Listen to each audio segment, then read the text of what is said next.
What's going on? It's your boy Sermon at Sermon's Domain on Twitter. Your debut album is a moment that only comes once.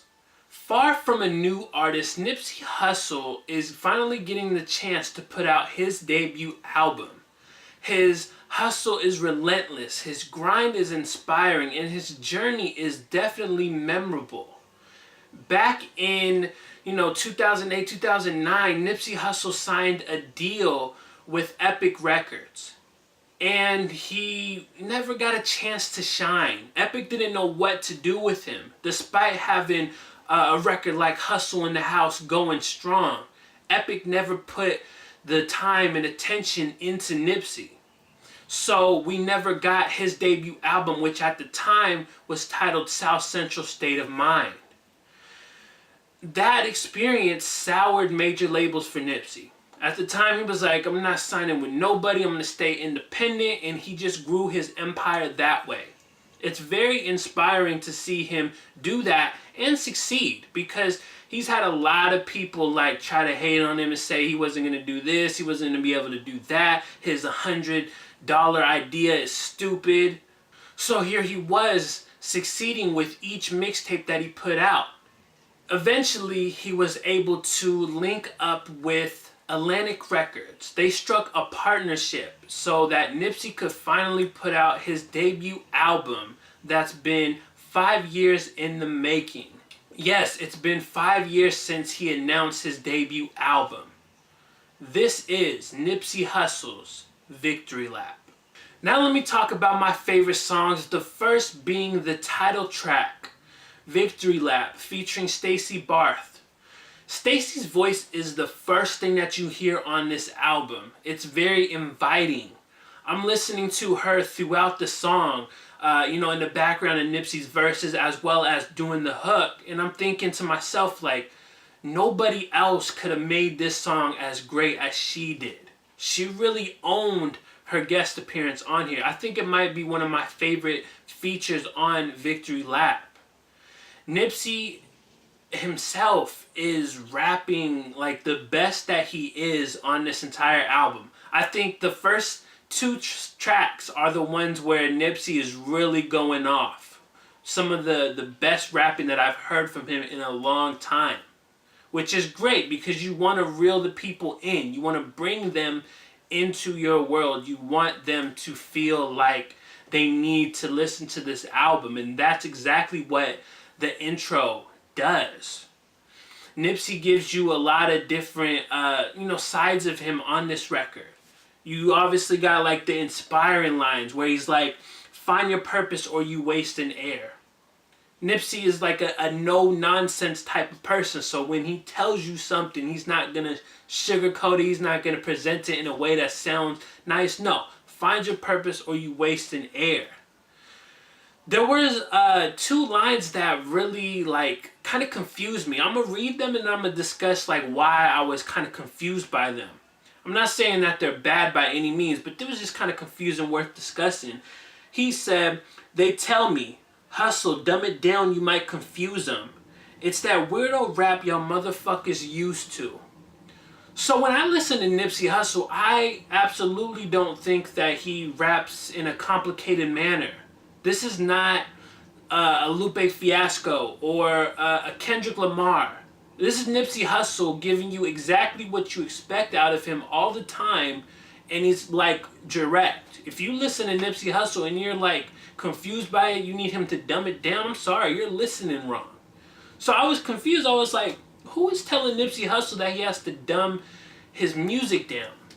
I don't feel like there's anybody that should be saying that on this planet. It just doesn't make any sense. Nipsey is straight to the point. You get what you get from him. He tells you about, find your purpose or you waste an air. He tells you to go get your money. He talks about being independent and successful. That's what you get out of him. It's not something that's complicated to really understand. My other favorite song is called Hussle Motivate. Quick question, does anybody else hear Hard Knock Life in the beat? I couldn't find any like sample list, so I'm not sure if it's actually sampled or not, but it really sounds like a slowed down version of it. It's a cool beat nonetheless, one that really feels larger than life. The other part of this record that I really loved was Nipsey Hussle's flow. I think when you have an inspiring and motivating message like on Hussle and Motivate, having a crazy flow is only going to complement what you're saying. People gravitate towards these really memorable flows. So if Nipsey Hussle is doing this, it makes people want to listen and really absorb the message. I think the only part of this record that I wasn't feeling is the hook. Simply because when you compare it to the verses, it doesn't have like that same energy. The hook is done by somebody else, it's uncredited, but I'm like, Nipsey could have done this hook himself and did something that matches his energy as well as, kind of catchy. A lot of Nipsey's hooks aren't necessarily catchy, but I think this is one of those records that would have benefited from having something more catchy.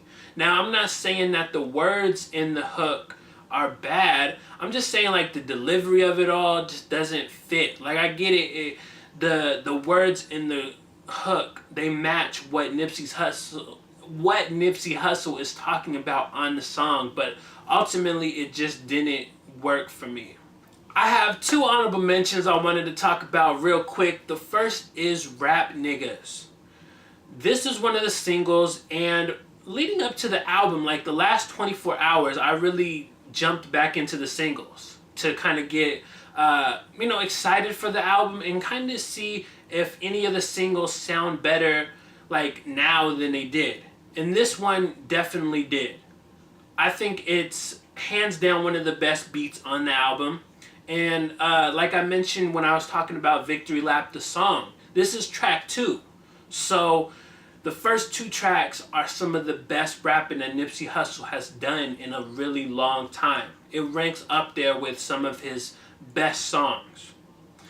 The other honorable mention is called Real Big. It features Marsha Ambrosius. Anytime you see Marsha's name, you know you're going to get something special. She just brings an amazing presence. She has a beautiful voice, and that is one of the influences on this record. And then Nipsey is talking about some good stuff as well.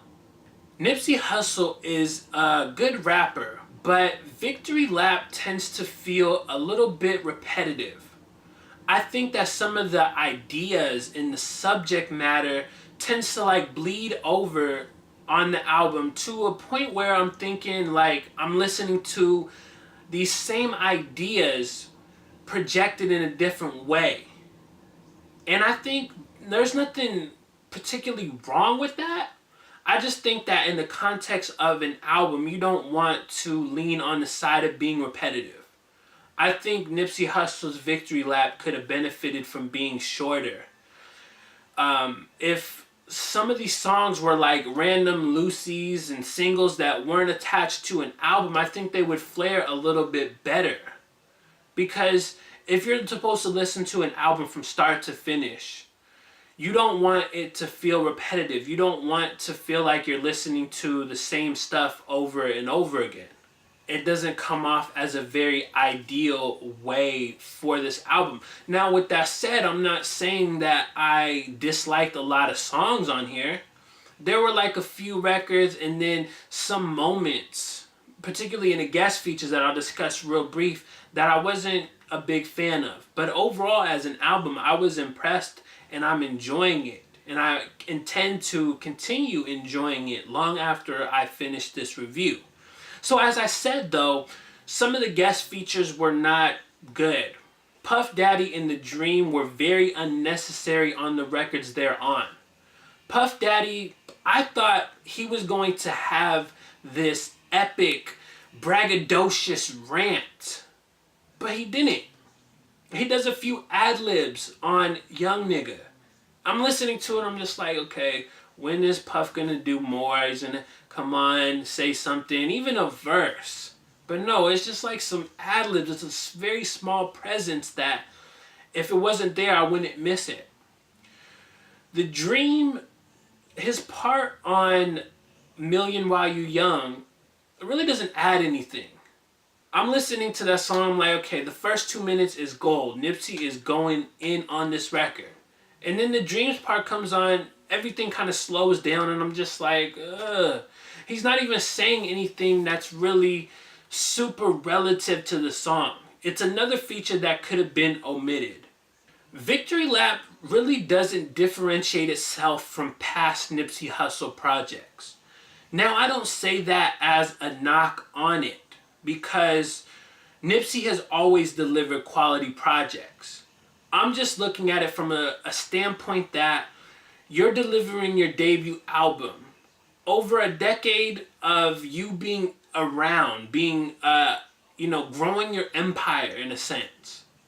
And it's tough for any rapper who has put out a lot of projects prior to their debut album to really make a splash. It's hard to have an exceptional debut album when you're 5-10 years into the game already.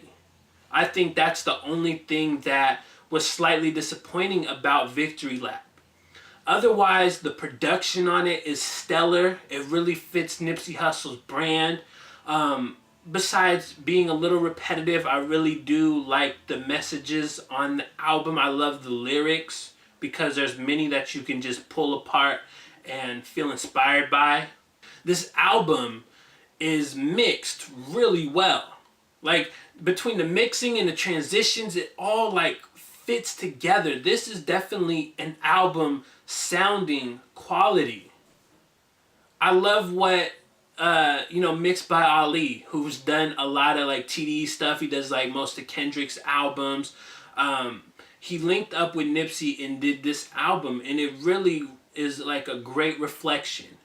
Nipsey hasn't always had the best mixing in his career, but I hope that going forward he continues to work with Ali, because damn, this album sounds really good mixed. So, was Nipsey Hussle's Victory Lap worth the wait? I would say it was. Those are just my thoughts on this album. So now I want to hear from you. After you listen to this album, are you enjoying it? What do you like about it? What do you dislike? And lastly, was it worth the wait for you? Talk to me in the comment section below, and then like the video, subscribe to the channel if you're not already, share the video. Follow me on Twitter @SermonsDomain, and as always, thank you for your time. I appreciate you for watching, and until next time, peace.